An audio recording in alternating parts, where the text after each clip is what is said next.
बिस्मिल्लाहिर्रहमानिर्रहीम। अस्सलाम वालेकुम। आज 2024 का बजट पेश किया गया, जिस पे हमारे काफ़ी ज़्यादा तहफ़्फ़ुज़ात थे। हमने वॉकआउट किया। इसकी बुनियादी वजह ये थी कि इसमें ख़वातीन के लिए, जो ज़ाती तौर पे मैं कहना चाहूँगी, ख़वातीन के लिए इस बजट में कुछ भी नहीं रखा। हम 6 ख़वातीन हैं और गवर्नमेंट में जो है 4 ख़वातीन हैं, इसके बावजूद ख़वातीन के लिए कुछ भी नहीं रखा गया। तो ये बजट जो है आवाम दोस्त बजट होने के बजाय आवाम दुश्मन हमारा बजट पेश किया गया।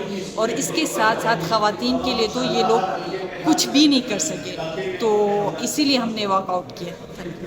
7 दिनों का बजट प्री बजट सेशन रहा, उस हवाले से भी ख़वातीन के डेवलपमेंट पे वहाँ पे अंदर कोई बात नहीं हो सकी। आप क्या समझती हैं कि ये ख़वातीन किसी दबाव का शिकार है या ये चाहती ही नहीं है कि गिलगित बल्तिस्तान की ख़वातीन तरक्की कर सकें? नहीं, असल में जब से रजीम चेंज हुआ है, जो लोग गवर्नमेंट में है उनके अपने हाथ में, अपने बस में कुछ भी नहीं है। वो अपनी बात कर नहीं सकते, अपना काम कर नहीं सकते। इनको कोई और चला रहा होता है। इनके लिए इनकी ज़बान से किसी और की बात निकल रही होती है, तो इनके बस में कुछ नहीं है जो गवर्नमेंट में है।